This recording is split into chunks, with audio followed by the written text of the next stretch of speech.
주신 하나님의 말씀은 에베소서 4장 1절에서부터 3절까지의 말씀을 한번 석절이니까요. 우리 한 목소리로 한번 합독하여서 한번 1절부터 3절까지 읽어보도록 하겠습니다. 시작.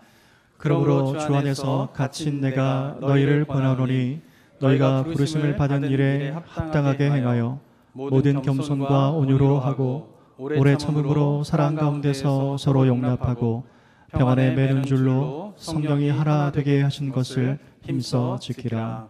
아멘. 네, 바울 사도가 쓴 서신서를 보게 되면은 공통적인 특징 하나가 있습니다. 그것은 뭐냐면은 서신서의 이제 전반부는 교리적인 내용을 다룬 이후에 후반부에 이르게 되면은 실천적인 가르침을 담고 있습니다. 에베소서도 마찬가지인데요. 1장부터 6장까지 구성되어져 있는 이 에베소서는 1장부터 3장까지는 교리에 대한 이야기를 잘 설명하고 있습니다. 예수님께서 허락하여 주신 구원의 의미가 무엇인가, 하나님께서 이루고자 하는 구속의 역사가 어떻게 펼쳐지게 되는가, 교회란 무엇인가, 그리고 기도는 어떠한 것인가에 대한 것을 사도 바울이 짧지만 핵심적이고 간결하게 굉장히 중요한 이야기들을 잘 담고 있게 됩니다. 그리고 난 다음에 후반부의 시작인 4장부터는요, 6장까지는 실천적인 내용들로 이제 기록이 되어 있습니다. 사도 바울의 서신서 가운데 전반부는 이게 교리적인 내용을 설명하고 난 다음에 후반부에 이르러서는 이 실천적인 내용들을 다루게 되는 이 구조가요, 굉장히 저는 신앙적인 중요한 의미가 있다라고 생각을 하게 됩니다. 자, 오늘 읽은 4장 1절을 사도 바울이 어떻게 시작을 하게 됩니까? 한번 보시면은 그러므로라고 하는 단어로 시작을 하고 있습니다. 자, 그러므로라고 하는 이 접속사는 어떤 의미를 갖고 있죠? 인과관계를 가지고 있습니다. 원인과 결과에 대한 이야기. 앞에 것과 굉장히 밀접하게 연결이 되어 있다라고 하는 것이죠. 그러니까 4장부터 새로운 이야기를 시작하는데 그 내용이 무엇인가에 대해서 사도 바울이 이야기하면서 이야기하는 것은 1장부터 3장까지 내가 지금 이야기한 그것과 4장의 내용이 4장 이후의 내용이 밀접하게 관련되어 있다라고 하는 것을 그러므로라고 하는 단어로 보여주고 있는 것입니다. 자, 이것이 어떠한 신앙적인 의미가 있을까요? 저는 한국교회에서 목회를 하게 되면서 우리 한국교회 성도님들 가운데 좀 시급하게 수정되어야 할 중요한 신앙의 개념이 있다라고 생각을 합니다. 그것은 뭐냐면 바로 믿음으로 우리가 구원을 받게 된다. 이 놀라운 가르침에 대한 오해예요, 오해. 우리 개신교는 중세의 로마 캐톨릭이 잘못된 교회의 관행을 깨고자 종교교육을 통하여서 시작되었습니다. 그리고 500년의 역사를 거치면서 특별히 한국교회는 100년 동안 놀라운 부흥의 역사를 거치면서 오직 믿음으로라고 하는 중요한 이 가르침을 품고 우리가 신앙생활하고 있지만, 그러나 그 시간들 속에서 우리가 믿음으로 구원을 받게 된다라고 하는 이 이신칭의의 가르침에 대한 잘못된 이해가 좀 많이 있는 것 같아요. 특별히 믿음에 대해서 잘못 오해하는 경우가 많이 있는 것을 보게 됩니다. 자, 우리가 기독교의 중요한 가르침이 뭡니까? 예수님을 믿으면 어떻게 해요? 구원을 받는다, 이것이에요. 근데 여기서 믿음이라고 하는 것을 어떻게 생각들 합니까? 단순한 지적인 동의와 이해로 생각하는 경향이 많이 있는 것이에요. 예수님께서 2000년 전에 오셔가지고 십자가에 못 박혀 죽으셨다라는 사실을 내가 동의합니다. 그분은 하나님이신 것을 내가 동의합니다. 나를 구원할 구원자이시고 나를 구원할 유일한 생명 되신 분이 예수님입니다 라고 하는 것을 어떻게 해요? 지적으로 동의를 하면, 그것에 대해서 받아들이면 나는 믿음이 있다라고 생각한다라고 하는 것이죠. 물론 이런 사실들에 대해서 지적인 동의조차도 하지 못한 채 교회를 다니시는 분들이 많이 있어요. 그래서 어쩌면은 이런 정도의 지적인 동의를 믿음이라고 해야 할 만큼 한국교회 많이 다니시는 분들 가운데에 예수님이 나의 죄를 위해서 죽으셨고 그분이 하나님이시며 그분이 나의 구원자가 되신다라고 하는 지적인 동의조차도 아직 이르지 못한 분들이 많이 있는 것이죠. 그래서 그것을 이해하고 지적으로 동의하는 정도만으로도 그게 어디냐, 우리가 그걸 믿음으로 봐야 되지 않냐라는 생각을 하는 경향이 많이 있는 것이죠. 하지만 성경에서 말하는 믿음이라고 하는 것은 무엇입니까? 단순한 지적 동의가 아니라 예수님이 나를 위하여서 십자가에 못 박혀 죽으셨고 예수님이 나의 구세주가 된다라고 하는 것을 내가 동의합니다 라고 하는 것은 믿음의 출발이지 믿음의 완성은 아닌 것이에요. 진짜 믿음이라고 하는 것은 뭐냐 하면은 이렇게 하나님의 그런 역사하심과 하나님의 일하심들에 대해서 동의하고 내가 그것을 받아들입니다 한 이후에 어떻게 되는 거예요? 본격적인 믿음의 완성이 이루어지게 된다라고 하는 것입니다. 예수께서 나를 위해서 죽으셨다고 지적으로 동의했다면 그 이후에 어떤 모습이 되어야지 진짜 믿음입니까? 예수님이 나의 죄를 위해서 죽으셨다면 어떻게 사셔야 돼요? 그 죄 때문에 죽으셨다라고 하는 사실을 내가 받아들였으면 그 다음부터 어떻게 해야 됩니까? 그 죄와 멀어지는 삶을 살아야 되는 거예요. 그런 삶을 살 때에 그게 뭐예요? 진짜 믿음인 것이에요. 예수님은 나의 구세주이십니다. 예수님은 나의 주인이십니다. 라고 내가 동의하고 받아들였다면 그 이후에 어떻게 살아야 됩니까? 세상에 많은 일들이 있지만 그 여러 가지 일들 가운데 특별히 어떤 중요한 의사결정을 할 때에 그냥 고민 없이 세상적인 방식으로 에 따라 결정하는 게 아니라 어떤 의사결정을 할 때에 고민해야 돼요. 예수님이 나의 주인이시지, 나는 예수님의 종이지, 그러면 예수님이 원하시는 것은 무엇일까? 예수님의 뜻은 무엇일까? 그래서 깊이 고민하고 기도하는 가운데에서 의사결정을 하고 그것이 하나님의 뜻이 이루어지는 것이다, 이루어지길 원합니다 라고 하는 것으로 삶을 살아가는 그 모습이 만약에 결여되어 있다라고 하면 그것은 진짜 믿음이라고 볼 수가 없다라고 하는 것입니다. 사랑하는 성도 여러분, 행위가 아닌 오직 믿음으로 구원을 받는다라고 하는 이 중요한 구원론에서 믿음이라는 것을 지적 동의 정도로 이해하기 때문에 한국 교회에서 목회를 하다 보면은 성도님들이 자주 묻는 질문이 있어요. 성경 공부를 하거나 제가 여러 군데 사역을 하다 보면 어떤 질문을 하냐 보면 예수님을 어떤 사람이 믿는데 그 사람이 교회를 떠나 살다가 죽으면 구원 받나요? 이런 질문 받아보셨나요? 예수님을 믿는데 그 어떤 사람이 예수님을 믿는데 자기 마음대로 막 하다가 살다가 죽으면 구원 받나요? 이런 질문들이 구원론에 관한 이야기를 할 때 항상 나오는 질문이에요. 왜 이런 질문들이 나오게 될까요? 그것은 그 질문 속에 담겨져 있는 믿는다라고 하는 말을 뭐로 이해하고 있기 때문에 그래요? 그냥 예수님을 지적으로 동의하는 거예요. 아, 예수님이 죽으셨지, 나의 주인이시지. 그래서 어떻게 해요? 지적으로 동의한 정도에 끝났는데 그리고 자기 마음대로 산다라고 하는 것이죠. 그러니까 이런 일이 벌어지면 안 되는데 이런 일이 벌어지고 있는 거예요. 지금 한국교회에서 우리 성도님들 삶들 가운데에서. 이유가 무엇 때문입니까? 진짜 믿음이라고 하는 것을 우리가 올바로 이해하고 그 믿음의 여정들을 걸어가는 것이 아니라 예수님에 대해서, 예수님의 가르침에 대해서 지적으로 동의한 정도에 이르는 것만으로도 나는 믿었어, 믿음을 가지고 있어 라고 생각하고 있기 때문에 이런 질문이 나온다라고 하는 것입니다. 저는 이처럼 성경이 말하는 믿음을 지적인 동의 정도로 이해하게 되면서 한국교회에 나타나는 풍토가 뭐냐면 바로 우리가 예수님을 믿었다면 마치 우리가 어떤 일을 해도 되는 것처럼 생각하게 되는 것이죠. 자꾸 고민이 뭐냐면은 행위와 믿음을 자꾸 분리시키는 거예요.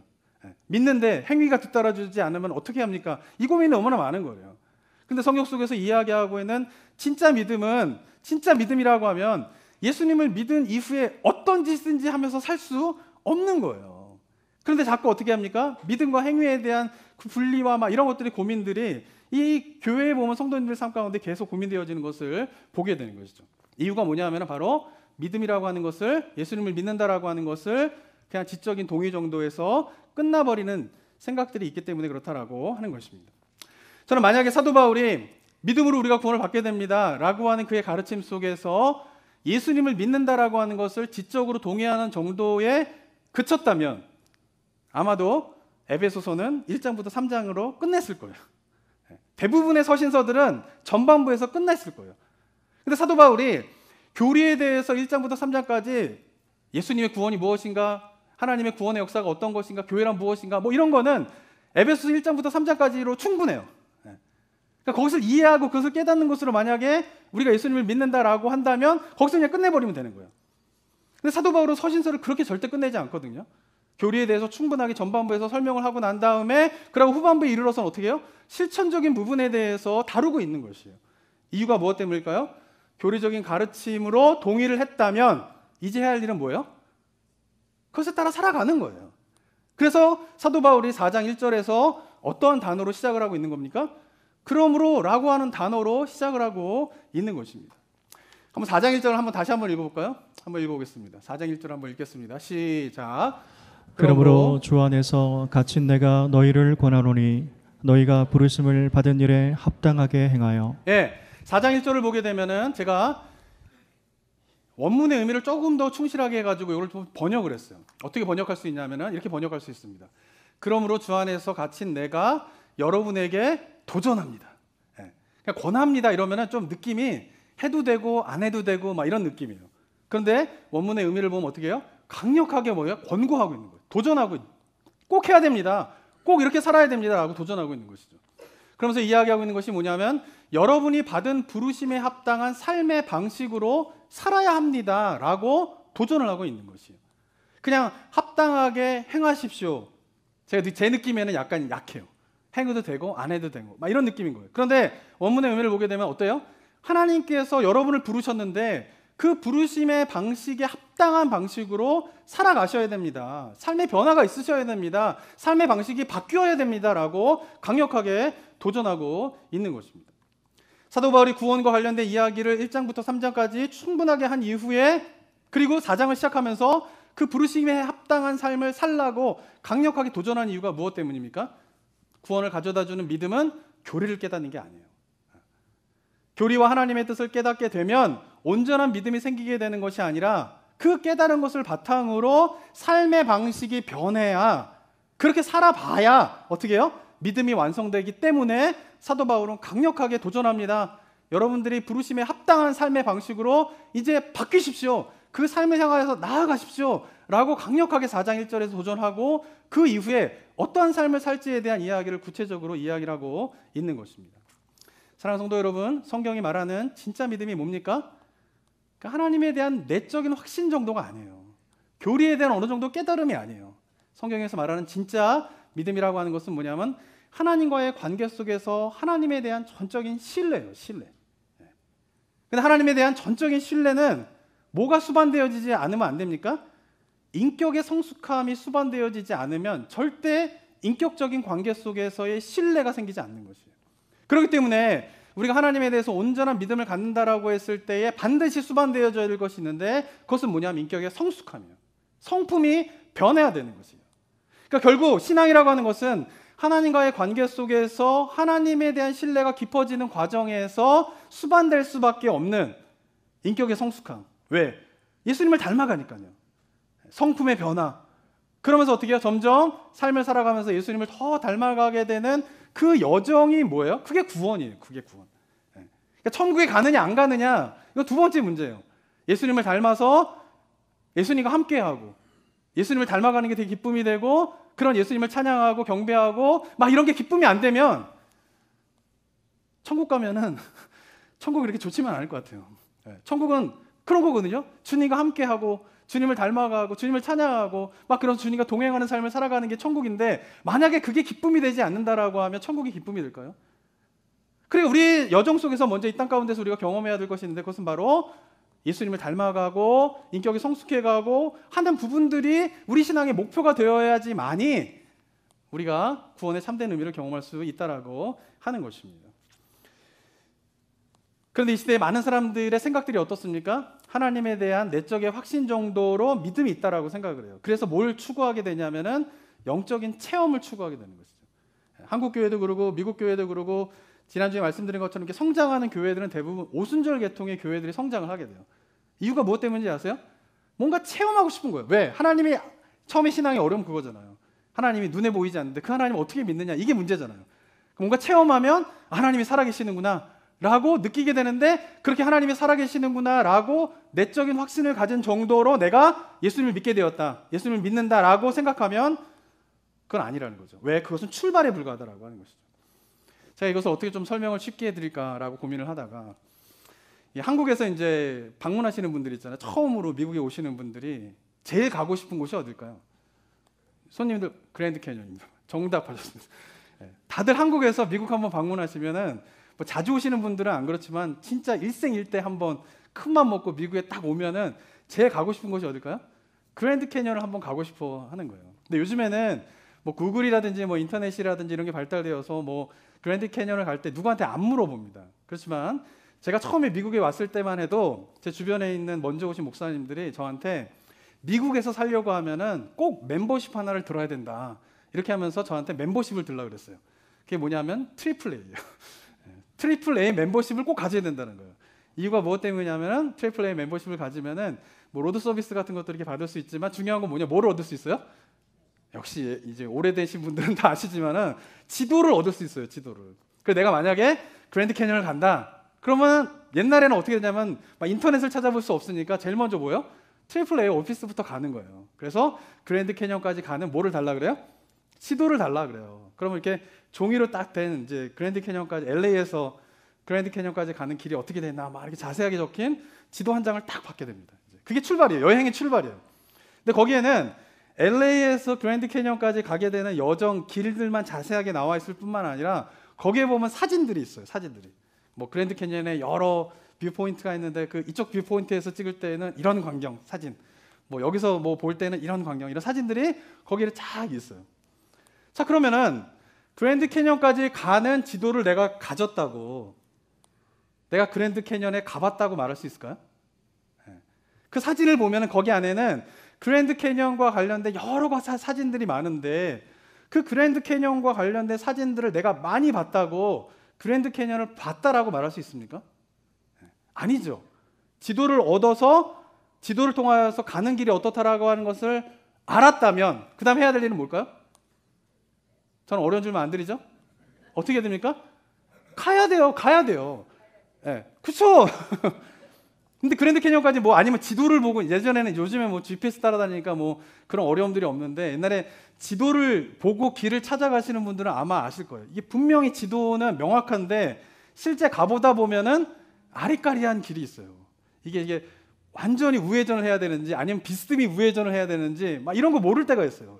그러니까 지도를 받아서 가는 길까지 잘 파악을 했더라도 실제 그 길을 가보면 이 지도에서는 명확하게 표현되어 있지 않은 그 세미한 뭔가요? 길의 차이들, 이런 게 있어요. 그러다 보면 잘못 우회전했다가 아이고 이 길이 아닌가 보네. 그리고 다시 뺏겼다가 아, 비스듬히 우회전을 해야지 이 지도가 이야기하는 길로 가는 거구나 라고 하는 것을 또 가보게 되고, 그런 실수들을 여러 번 거치면서 그랜드 캐니언을 가봐야 그랜드 캐니언까지 가는 길을 내가 어떻게 해요?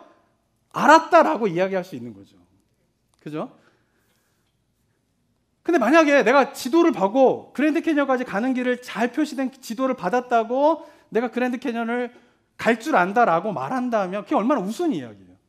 사진을 많이 봤다고 나는 그랜드 캐니언을 본 사람이다라고 만약에 이야기한다면 그게 얼마나 우스운 일이에요. 그런데 기독교 신앙에서 믿음이라고 하는 것을 이런 식으로 생각하면서 신앙생활하는 경우가 많이 있다라고 하는 것입니다. 저는 믿음도 비슷하다고 생각합니다. 영적인 체험을 통하여서 그동안에 하나님이 살아계신 것에 대해서 잘 확신하지 못했는데 어떤 영적인 체험을 통하여서 하나님이 살아계신 것을 확신하게 되었어요. 그건 뭐예요? 지도를 받은 거예요. 이제 지도를 받은 거예요. 하나님의 뜻에 대해서 잘 몰랐는데, 십자가의 의미에 대해서 잘 몰랐는데, 구속의 역사가 무엇인지 잘 몰랐는데 배우고 성경 공부하고 교리를 깨닫게 되면서 아, 십자가의 의미가 이런 거구나, 하나님께서 우리에게 베풀어 주신 구속의 역사는 이런 거구나 라고 하는 것을 잘 깨달았다면 이제 뭐 한 거예요? 이제 지도를 받은 거예요. 지도를 받은 거. 그렇다면 이제 해야 될 일은 뭘까요? 그 지도를 가지고 직접 거기에 가야지만이 어떻게 해요? 그게 진짜 믿음이고 그게 진짜 신앙이 된다라고 하는 것이에요. 그러면서 교리로만 깨달을 때는 몰랐는데 실제 삶을 살다 보면은 아까 지도에서 이게 지도로 볼 때 명확한데 실제 가보다 보면 아리까리한 길들이 있잖아요. 그런데 갔다가 백도 해봤다가 다시 가보다가 아, 이 길이 명확하구나 라고 확신을 갖게 되는 것처럼 성경을 공부할 때나 교리를 깨달을 때나 뭔가 영적인 체험할 때는 확실한 것 같았었는데 실제 그것을 가지고 믿음의 여정들을 막 일상의 삶을 살다 보면 어떤 일이 벌어져요? 잘 모르겠는 거예요. 하나님의 뜻도. 기도하면 뭔가 하나님이 역사하신다라고 하는데 실제로 기도해 보면은 일어나나요? 제가 질문이 항상 이렇게 헷갈리시죠? 예라고 대답해야 될지 아니요라고 대답해야 될지. 확실한 날도 있는데 어때요? 뭔가 확실하지 않은 날도 있는 거예요. 그런 경험을 통하여서 우리가 기도할 때 하나님께서 기도에 응답하시는 것이 어떠한 것인가는 체험적으로 그걸 경험해보지 않으면 알 수 없다라고 하는 것이죠. 그래서 어떻게 됩니까? 진짜 믿음이라고 하는 것은 바로 마치 지도를 받고 그랜드 캐니언을 직접 가봐야지만이 알 수 있는 그 사실들을 하나둘씩 발견해 가는 그 여정들이 바로 믿음이다라고 하는 것을 우리가 기억해야 하는 것입니다. 그래서 사도 바울이 어떻게 이야기합니까? 에베소서 1장부터 3장까지 구원에 대한, 믿음에 대한, 교회에 대한, 기도에 대한, 구속 역사에 대한 이것을 쫙 설명하고 난 다음에 이거 다 이제 깨달으셨습니까? 그러면 이제 여러분들은 하나님의 부르심에 합당한 방식으로 사셔야 됩니다 라고 강력하게 도전하면서 4장부터 이야기를 쭉 풀어가고 있다라고 하는 것입니다. 자, 그러면서 오늘 읽은 2절과 3절에서는 1절에서 이야기한 부르심에 합당한 삶의 방식이 무엇인가에 대한 구체적인 두 가지 이야기를 하게 됩니다. 한번 2절 한번 읽어볼까요? 2절만 한번 읽겠습니다. 시작. 모든 겸손과 온유로 하고 오래 참음으로 사랑 가운데서 서로 용납하고. 1절에서 부르심에 받은 일에 합당하게 행하여, 이게 뭐냐면은 방식에 대한 변화예요. 삶의 방식에 대한 변화를 이야기하는 거예요. 그리고 난 다음에 2절에서 그 삶의 방식이 구체적으로 무엇이냐라고 이야기할 때 바로 사랑으로 뭐예요? 사랑 가운데 서로 용납하는 삶, 그것이 뭐예요? 부르심에 합당한 삶이다라고 사도 바울이 이야기를 하게 되게 됩니다. 자, 그런데 사랑 가운데에서 서로 용납하는 삶을 살기 위해서는 필요한 것이 있어요. 그것이 뭘까요? 겸손과 온유와 오래 참음이에요. 이게 안 되면 어떻게 해요? 사랑 가운데에서 서로 용납하지 못하는 거예요. 사랑 가운데에서 서로 용납하지 못하면 하나님의 부르심에 합당한 삶의 방식으로 살아가고 있는 것이 아님에 대한 것을 사도 바울이 이야기를 하고 있는 것이죠. 그러면서 3절에서는 또 이렇게 이야기하는데요. 3절 한번 또 읽어보겠습니다. 시작. 평안에 매는 줄로 성령이 하나 되게 하신 것을 힘써 지키라. 네, 하나님의 부르심의 방식의 구체적인 두 번째 도전에 대해서 사도 바울은 3절에서 어떻게 이야기하냐면 성령이 하나 되게 하신 것을 어떻게 해요? 힘써 지켜야 된다, 이렇게 이야기를 하고 있는 것이죠. 근데 여기서도 성령이 하나 되게 하신 것을 힘써 지키기 위해서는 필요한 것이 있어요. 그것이 무엇일까요? 평안에 매는 줄이 필요한 것이죠.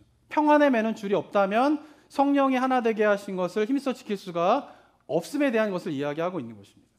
그러니까 결론적으로 보면은 사도 바울이 지금 하나님의 부르심에 합당한 삶의 방식에 대한 것을 도전하는데 2절과 3절에서 주로 이야기하는 게 뭐예요? 온유, 겸손, 오래 참음, 사랑, 평안, 이런 것들을 이야기하고 있는 거예요. 저 모든 것들이 다 뭡니까? 성품이죠. 성품, 인격인 것이에요. 그러니까 이 성품과 인격, 오래 참음과 겸손과 온유와 사랑과 평안과 이 성품에 대한 것들이 갖추어지지 않으면 어떻게 해요? 하나님께서 부르시는 삶의 방식으로 우리가 살아갈 수 없다라고 하는 것이에요. 그래서 사도 바울은 성품이 변하고 인격이 성숙해져야지 사랑으로 서로 용납할 수 있는 것이고, 성품이 변하고 인격으로 성숙해져야지 성령이 하나 되게 하신 것을 지킬 수 있다라고 가르치는데, 이 시대의 많은 그리스도인들의 신앙의 목표는 뭡니까? 그 성품과 인격의 변화로 향하고 있지 않아요. 결국 이게 기독교 신앙은 기독교 신앙과 믿음이라고 하는 것은 뭐냐면 성품의 변화, 인격의 성숙함으로 하나님을 닮아가는 거예요. 그게 믿음이고 그게 신앙인 것이에요. 근데 아무리 영적 체험을 해도, 하나님을 아무리 확신하고 있다 손치더라도 인격과 성품이 변하지 않으면 아무것도 아니에요. 아무리 성경적인 지식을 많이 갖고 있고 교리를 막 깨닫고 있고 누가 설명하면 이런 교리는 이런 거고 저런 건 저런 거고 막 이야기한다 손 치더라도 인격의 변화와 성숙이 없다면 아무것도 아닌 거예요. 근데 안타까운 것은 신앙에 관심이 지금 엉뚱한 데 가 있는 거예요. 엉뚱한 데 가 있는 거예요. 제가 교회를 사역하다 보면은 이렇게 교회 생활 하시면서 교회 생활 오래되셔도 예나 지금이나 변함이 없으신 분들이 있어요. 신실하신 분들이 계세요. 신실하신 분들. 특별히 어떤 분이냐면 이제 말을 할 때 이렇게 꼭 단서를 다시는 분들이 있어요. 말을. 예를 들면 이제 어떤 분이 예쁜 옷을 입고 왔어요. 그러면 어떻게 얘기해야 됩니까? 너무 예쁘다. 이게 끝이에요, 끝. 그런데 이제 어떤 분들은 옷은 예쁜데 그 말 점점점에 담긴 말은 뭐예요? 사람 별로라는 거잖아요. 그러니까 예쁘다, 끝, 이렇게 하면 되는데 언어 습관 중에 꼭 옷은 예쁜데 이러면서 단서를 다시는 분들이 있단 말이에요. 근데 이게 변함이 없어요. 예수님을 믿는다고 하는데, 신앙생활 한다라고 하는데, 우리가 매주마다 식당 봉사를 하고 있는데 식당 봉사에서 열심히 밥하는 게 보통 일이 아니잖아요. 밥하고 열심히 막 설거지하고 막 이런 밥을 하게 되면은 어떻게 해야 됩니까? 너무 수고 많았어요, 이렇게 얘기하고 끝 다 해야 되는 거예요. 근데 언어 습관 중에 꼭 단서를 다시는 분이 있어요. 수고는 했는데 국이 좀 짜다. 근데 이랬던 분이 예수님을 믿는 것은 신앙의 성숙과 예수 그리스도를 닮아가는 것이다라고 하는 명확한 신앙의 목표를 가지고 나아간다라고 하면 그게 잘못된 걸 알아요. 근데 이 시대 교회가 어떻습니까? 한국 교회가 영적으로 놀라운 체험을 하고 성경 공부 열심히 하고 다 하는데 자기가 그런 언어 습관을 가지고 있다는 것조차도 몰라요. 그 한마디가 누군가에게는 얼마나 큰 상처를 주는가에 대한 것도 인지하지도 못해요. 그리고는 계속 하는 거예요. 그리고 누가 그렇게 말하지 마시고요, 이제 그냥 수고했다 이렇게 말하시면 얼마나 좋습니까? 제가 설교 때도 한번 얘기했는데, 그죠? 그런 설교를 들으면 그렇구나, 내가 이제 그렇게 얘기하면 되겠구나, 단서를 달지 말고 가야지 이렇게 생각하면 좋은데, 또 어떤 생각을 하십니까? 냅둬요. 나는 원래 이런 사람이에요. 난 원래 내 말하는 게 원래 이런 거예요. 난 원래 이런 거예요. 저는 그리스도인들이 하지 말아야 될 중요한 말 중에 하나는 뭐냐면 놔두세요. 나 원래 이런 사람이에요. 저는 이 말이 그리스도인들이 하지 말아야 될 말이라고 생각합니다. 왜냐하면은 사람이 변합니까? 사람들이 다 이야기하죠. 특히 결혼 생활을 하다 보면 아내와 남편을 살다 보면 남편이 변합니까? 아내가 변합니까? 막 이런 한거들이 있잖아요. 사람들 잘 변하지 않아요. 근데 놀라운 것은 뭐냐면 그렇게 변하지 않는 사람이 변할 수 있는 유일한 곳이 있어요. 어디일까요? 예수 그리스도의 십자가예요. 예수 그리스도의 십자가와 그 복음 앞에서는 그렇게 변할 것 같지 않던 그 사람이 어떻게 변해가는 거예요. 왜? 하나님과의 깊은 관계 속에서 하나님에 대한 신뢰를 가지다 보면은 예수님이 누구인가를 알게 되면은 예수님과 동행하는 삶을 살다 보면은 주님의 손길을 붙잡고 살다 보면은 인격이 변할 수밖에 없어요. 성품이 변할 수밖에 없어요. 그러면서 어떻게 돼요? 절대 변할 것 같지 않던 말이 변하는 거예요. 말투가 변하는 거예요. 절대 변할 것 같지 않던 고집들이 변하게 되는 거예요. 그런 놀라운 일들이 저는 복음의 능력이라고 생각합니다. 근데 만약에 요즘에 집회 가운데에서 뭐 요즘엔 좀 덜하지만 옛날에 한국에서 유행했던 거 있잖아요.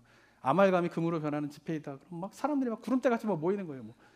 뭐 암을 치료하면서 기도하면서 뭐 암을 치료해서 뭐 암덩이가 나왔다. 어느 기도원에서 그런 거 나왔다. 막 구름대같이 사람이 모이는 거예요. 근데 만약에 어떤 사람이 제가요, 제 말투가요, 옷은 참 이쁜데 이렇게 말하던 사람이었는데 제가 이제는 옷은 참 이쁩니다. 수고는 했는데 국은 좀 짜요. 이렇게 말했던 사람인데 이제는 그냥 진심을 다해서 너무 수고하셨습니다 라고 말하는 사람이 되었습니다 라고 말한다라고 하면 그 집회에 사람들이 모일까요? 아무도 안 모일 거예요. 근데 정말 놀라운 거는 뭐예요? 전 어쩌면 뭐 병 고치는 거 뭐 이런 거 놀라운 일인 거 맞아요. 그런 하나님의 역사가 있다라고 생각해요. 근데 정말 복음의 속에서 놀라운 거는 뭐냐면 사람이 변하는 거예요. 말이 변하는 거예요. 인격이 변하고 뭐 성품이 성숙해지고 이거 거창한 이야기인 것 같지만 자기가 하고 있는 말 한마디의 변화가 인격의 변화예요. 결국에는 성품의 변화예요. 왜? 말은 뭐예요? 인격의 거울이잖아요. 그럼 신앙생활 한다라고 하면 ABCD, 신앙의 ABCD는 우리 성도님들 같은 경우는 뭐 성경 공부도 잘 참여하시고 예배도 빠지지 않고 기도 생활도 잘 하시니까 그런 거는 이제 안 가르쳐 드리고 이제 그런 건 다 하실 거라고 생각이 드니까 아니면 저 찾아오세요. 제가 가르쳐 드려야 되니까 그런 거 스킵하고 또 넘어가면 안 되고 그런 거 가르쳐 드리니까 오세요. 근데 그런 거 다 하는 가운데에서 이제 신앙의 ABCD는 뭐냐면 말부터 보세요. 말부터 어떤 말을 자기가 하는지, 그리고 다른 사람을 볼 때 자기가 어떤 시선으로 사람을 바라보고 있는지, 그러면서 하나님을 정말 닮아가는 나의 삶 속에서 그런 말과 그런 시선들이 과연 하나님이 기쁘시는 모습인가라고 하는 걸 보면서 신앙의 방향을 어디로 잡아야 되냐면은 뭔가 깊은 영적인 체험 너무 이렇게 깊은 체험을 가긴 가야 됩니다. 근데 변화 없이, 성품의 변화 없이 깊은 체험만 가게 되면 문제가 되는 거예요. 근데 어떻게 해요? 깊은 체험을 정말 하나님을 깊게 경험하는 체험이라면 당연히 성품의 변화와 인격의 변화가 같이 수반되어지게 되면서 신앙의 초점이 어디에 되겠냐면은 그 하나님과 동행하는 가운데에서 나의 성품이 변하게 되고 정말 그리스도를 닮아가는 것이 막 기쁨이 되게 되는 그런 신앙의 모습으로 나아가게 되는 것이 저는 그리스도인 삶이라고 생각합니다. 사랑하는 성도 여러분, 제가 작년에 미국에 온 지 16년 만에 제가 그랜드 캐년을 가봤습니다. 16년 동안 여러 사람들이 방문하면서 그랜드 캐년을 갔다 온 이야기를 수도 없이 들었고요. 사진을 통하여서 구글을 통하여서 그랜드 캐년이 어떤 곳인가에 대한 사진들을 얼마나 많이 봤는지 몰라요. 근데 작년에 실제로 가보니까 그 모든 사진들과 이야기들은 뭐예요? 의미가 없어요. 그냥 그 사진에 담을 수 없는 그 자연의 웅장함, 그거는 가보지 않으면 알 수 없는 그 무엇인가가 있는 것이죠. 노을이 질 때에 그랜드 캐년의 석양이, 혹시 안 갔다 오신 분들이 있으면 죄송합니다. 석양이 쫙 비치면서 그 웅장한 그 그랜드 캐년을 한번 보면 사진으로나 말로는 경험할 수 없는 그 자연의 웅장함들을 한번 경험하게 되는 거죠. 저는 신앙도 마찬가지라고 생각합니다. 저는 바라기는 우리 성도님들이 그랜드 캐년 사진만 맨날 보면서 그랜드 캐년을 갔다 오지도 못한 그런 모습이 아니라 성경을 읽고 기도하고 그런 가운데에서 하나님께서 이끄시는 대로 하나님과 동행하는 삶을 살아가게 되면서 좀 주님이 이끌어 가시고자 하는 구원의 그 완성까지 묵묵하게 잘 따라가게 되면서 그 과정 속에서 예수 그리스도를 닮아가게 되고 인격의 변화와 성품이 변화가 일어나게 되면서 맛보게 되는 구원의 축복을 맛보게 되는 은혜가 우리 성도들 가운데 있게 되기를 원합니다. 그거는 가보지 않으면 몰라요. 아무리 이야기 들어도 직접 그 길을 걸어가 보지 않으면 모르는 것이에요. 저는 복음에는 자유가 있다고 생각합니다. 우리 성도들도 그렇게 믿으십니까? 이것도 안 믿으세요? 복음에는 자유가 있어요. 믿으십니까? 이걸 확신하셔야 돼요. 복음에는 기쁨이 있어요. 근데 그 복음의 기쁨과 자유가 어떻게 맛보시냐는 거예요. 하나님 앞에서 예수 그리스도를 닮아가면서 인격의 성품과 성장이 일어나게 되면 결국 나를 묶고 있던 것들로부터 내가 자유케 되어지는 그런 은혜들을 경험하게 돼요. 결국 살다 보면 어떻습니까? 나를 계속 괴롭히는 건요, 외부에 있지 않아요. 내 자신인 것이에요. 그런데 하나님을 닮아가고 성숙하다 보면 그것으로부터 자유하게 되면서 정말 구원이 가져다주는 기쁨과 자유함이 무엇인가를 우리가 누릴 수 있게 되게 되는 것입니다. 바라기는 우리 성도님들에게 도전하기를 우리 하나님의 말씀을 보면서 정말 예수님께서 이끌어 가시고자 하는 구원의 그 골이 무엇인가, 그 목표가 무엇인가를 우리가 함께 품으면서 그 길로 걸어가게 되는 은혜가 우리 성도님 가운데 있게 되길 주님의 이름으로 축원합니다.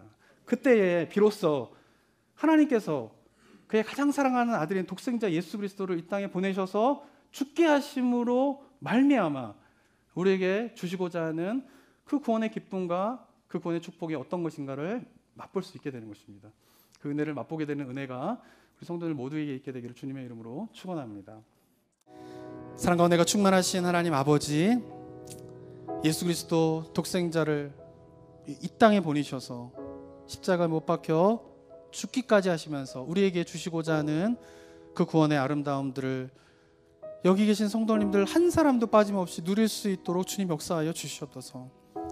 우리의 고집들과 우리의 생각들과 그런 것에 너무나 빠져서 하나님은 하나님대로 보지 못하며 하나님이 이끄시는 구원의 여정들까지 따라가지 못하는 삶의 모습이 아니라 주님이 빚어가시는 대로, 주님이 이끄시는 대로 주님께서 우리에게 허락하여 주시는 그 원하시는 그 구원의 놀라운 축복들을 맛보게 되는 은혜가 있을 수 있도록 인도하여 주시옵소서. 그 여정 속에서 하나님과 동행함에 대한 기쁨이 충만하게 하여 주시옵소서. 주님과 동행하는 기쁨을 맛봄으로 말미암아 하나님에 대한 신뢰가 커져가게 되고 내가 사랑하는 그 주님을 더욱더 닮기 위하여서 애쓰는 삶의 모습이 있게 하여 주시옵고, 그런 가운데 나도 모르게 성령의 인도하심 속에서 주님과 동행하는 가운데에서 나의 인격이 변하고 성품이 변하게 되어지게 되는 그 놀라운 복음의 역사를 체험하는 삶이 우리 성도님들의 삶의 모습 될 수 있도록 주님 역사하여 주시옵소서.